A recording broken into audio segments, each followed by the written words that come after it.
Hey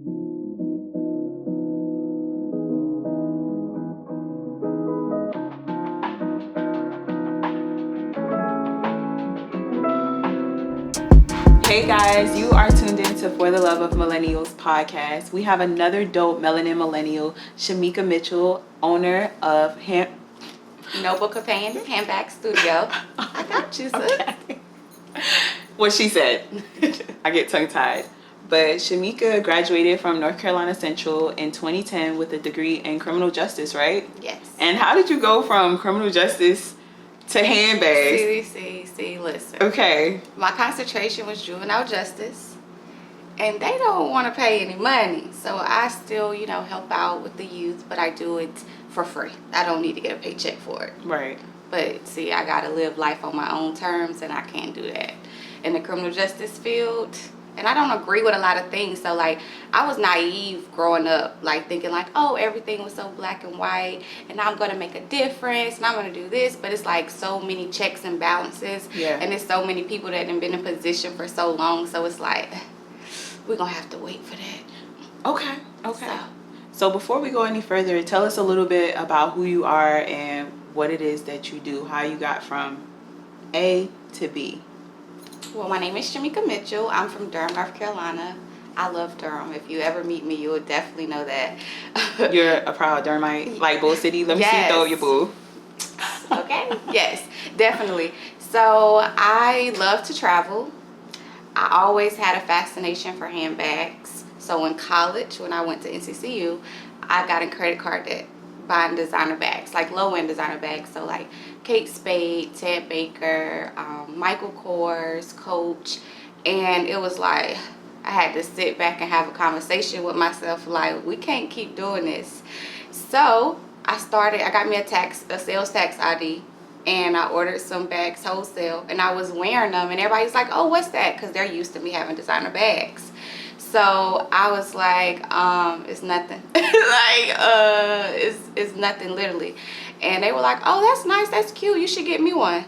So me, being the hustler that I am, it's okay, you want one? So I came with the name Noble Companion because that's how I felt about my handbags. Right.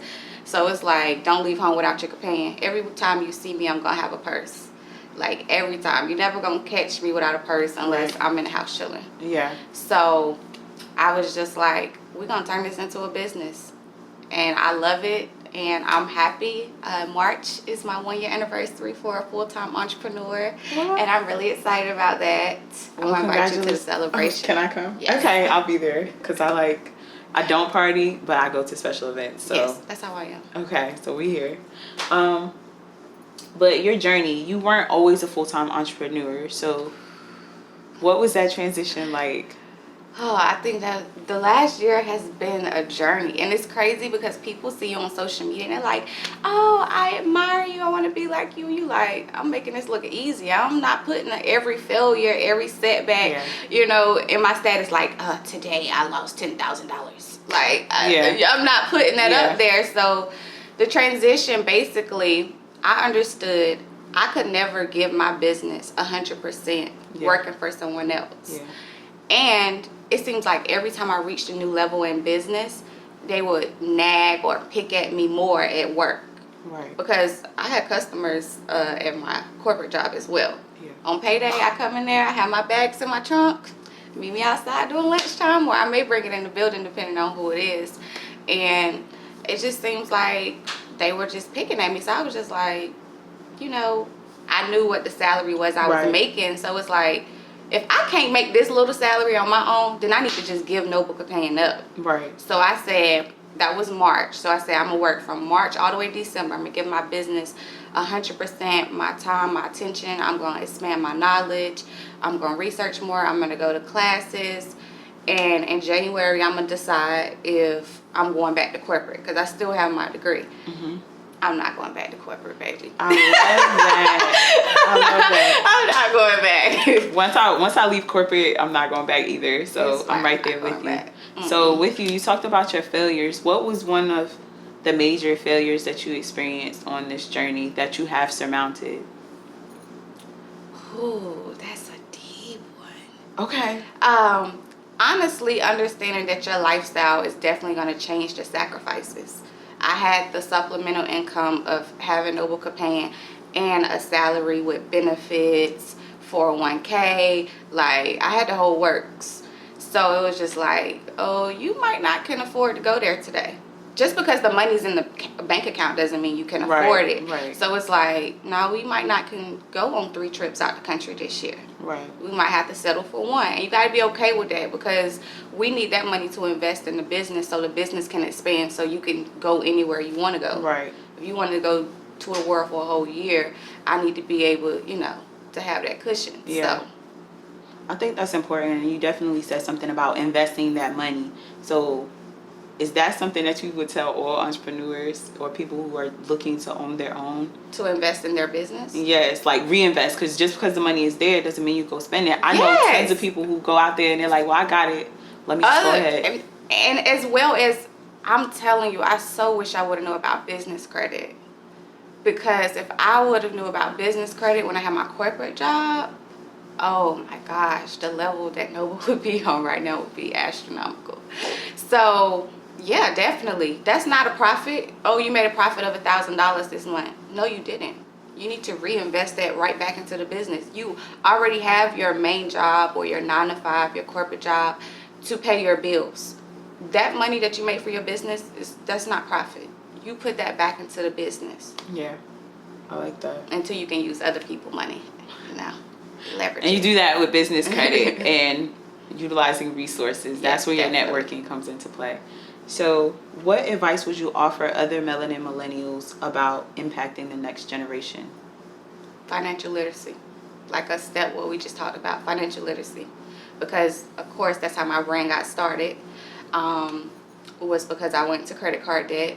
And I know my parents told me, like, oh, when you turn 18, don't go out and get a lot of credit cards. Or when you turn 18, your credit is important. Make sure you pay your student loans on time. However, you weren't setting me in a mindset of creating a budget. Right. Saving this percentage of my paycheck. Like, so if they get that and understanding that we need to group economics, we need to actually support other Black business owners. Okay. We unstoppable. We are unstoppable, but we got to talk about the supporting Black business owners, because I'm here for it. But what am I going to say?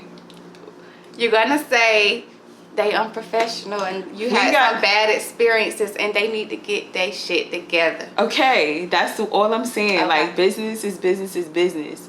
We got to be above and beyond customer service. It's not just enough to say, hey, go shop at a Black-owned business. But if you have a bad attitude, which I've never experienced with you, like, I only get my bags and purses from Noble Companion. But yes. But we also have to learn compassion. We also have to learn to be empathetic, because some people do not know and they didn't have the proper guidance. They just had the drive or the resources or the money to start the business. So I definitely agree with what you're saying. However, you done been to McDonald's or Bojangles or whatever, and they've messed up your order 15,000 times. And we still go back. And you still go back. And we still go back. The value. Oh, that matters. That matters. The value. So you can lack all those things, but what about the value? Like, hey, if it's not worth buying, I'm not buying it. I don't care about your attitude and none of that, because I have people who I do go to where I used to get my sew-ins, and they were really like loud and unprofessional. But the value, like the conversations that I would have with my stylist were valuable to me. So I did go back multiple times. Yes. So the value. So definitely looking past all those other things. You got to be able to offer value if you're lacking other things. You got value. Not only that, we don't invest in branding and marketing. You're mad and you're on social media and you're saying, oh, nobody support me. I'm only supporting those who support me. And I made a comment about that last week. Did you see that? I saw. I was basically, I'm like, I'm going to support you. Like, if you never purchase another handbag from me, I'm okay with that, because I genuinely want to see you win. I don't expect, because I support you, for you to have to support me. Absolutely. So it's like, well, you really didn't want this product, or you really didn't want this shirt, because when you bought it, in the back of your mind, you were already thinking, oh yeah, because when they need let's just say a photographer, or when they need a makeup artist, they're gonna come to me. And when Absolutely. they don't, you feel like somebody have wronged right. you, and they haven't. They right. never made that commitment to right. you. Right. And that goes, I like that a lot, that you raise the issue, because your intention behind why are you supporting this Black owned business? What are you expecting back from them? That matters. If it's like, hey, I'm only going to shop with you because when I want to have an event, I want to see if I can use your studio. Like right. the intention behind why am I shopping with Noble Companion? That matters too. It does. And also, I, not in response to your post, but I also talk to people about, oh, my friends don't support me, or I only support people. You have to make sure that your friends or the people that you're marketing to, when you talked about people don't spend money on branding and marketing, that's true, because your friends may not be your target market. Most of the time, people don't even have a defined target audience. And that's why it's like, as much as I'm an introvert and I really just like to stay to myself, I feel like it's my responsibility to educate the younger entrepreneurs. And that's why last year I closed coaching. I didn't do any business coaching at all. But then this year I was like, okay, I got Noble together. I got me together. Now it's my duty to help you all. If you really want to learn and go to the next level, I'm there. I'll help you. I'll guide you along the way. Because you don't even know who you're marketing to. So you can't get any sales. How would somebody tell us how, or to viewers who have starting their own business, how do they identify who their target market is? Research. You want to just start a business. People do research, they surveys. You know, just have a conversation with somebody. Have a conversation. Yeah. You know, it's just, it makes sense, because that's another thing. You have needs and you have wants. You may not need a handbag per se, but you do, if you want a handbag, you need a quality and affordable handbag, and that is the need that I provide. Absolutely. So it's like, okay, yes, it is a choice. Yeah. And yes, of course, my target audience is women. Yeah. But if a man coming there and want to buy a handbag, that's okay. But when I do my marketing campaign and my strategy and we sit down with the team, we're not marketing to men. Mm-hmm. So I'm not like, oh, I think this is too girly. We shouldn't put pink on it. Like, no, it's for women. Yeah. If a man happens to buy it, then cool, that's fine. And I think that's where we mess it up. We're trying to market to every single person, and it's just like, no. Absolutely. Be selective. Be very selective. Be very direct, specific. Like, definitely. Yes, in your research, like, it's not out here like doing a research paper. It's literally just having a conversation, watching what people are buying, watching the trends, understanding what problem are you trying to solve for other people. So I definitely thank you for sharing that, because everybody needs a side hustle. Definitely. So if that side hustle is owning your own business, the first step is finding out your target market and what problem you're going to solve. So for you, what challenges have you faced, or just one challenge that you faced that was most pertinent to where you are now that you've surmounted? I had to stop wanting everyone to go with me, because of course, you know, when you have friends and you like, oh yeah, I'm gonna start this business, I'm gonna start that business, and it's like, oh, you want to go to this conference, oh, you want to go to this networking event. And like I said, I'm an introvert, so it's like, I want somebody to come with me to help me, you know, take the pressure off. Right. And they're like, oh no, because they're not as focused or dedicated that you are to your dream or whatever, you know, your success of your business. Yeah. So it's like, nope, I'm going by myself, because people will hold you back. Go by yourself. And when I go knock on their door, they're still at their house. I can still connect with them. When I get back, I can call them and tell them about the event. Yeah. But just go. Do it by yourself. Do it alone. It's your journey. If you're doing it for someone else, then just stop. It's pointless. Dang, I felt that right there. It's pointless.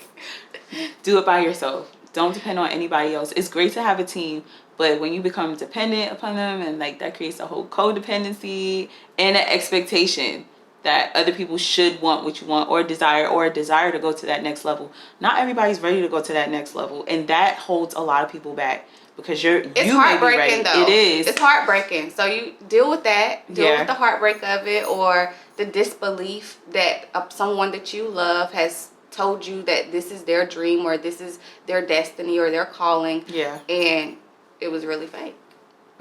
It's just really fake. Seriously. They were just pretending the whole time.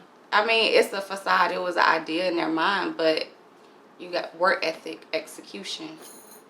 That's the only way it's going to make it happen. It does. It matters. So before we end, what last words do you have for our viewers and listeners?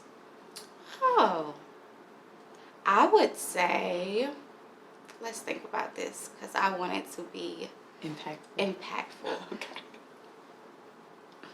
Stop asking for permission because that could be for anyone. Stop asking for permission. You do not need permission to do anything that you want to do in life. You don't need permission from your mother, your friends, your spouse, your children. Just do it. Absolutely. I love that. I love that. Oh my God. I love that. So how do our listeners stay in touch with you? So you can follow me on Instagram at noble.empress, as well as my business page, Shop Noble Companion. And what's your website in case we want to go shop? We want to shop. www.shopnoblecompanion.com. And you can stop by the studio if you're here in North Carolina. It's 1912 East North Carolina 54, Durham, North Carolina 27713. Please put the zip code in or it took you to Chapel Hill. They're like, why are they putting the zip code? 27713, because you will be in Chapel Hill if not. 27713, guys. Thank you for tuning in to For the Love of Millennials podcast. And make sure you connect with us on Instagram at For the Love of Millennials.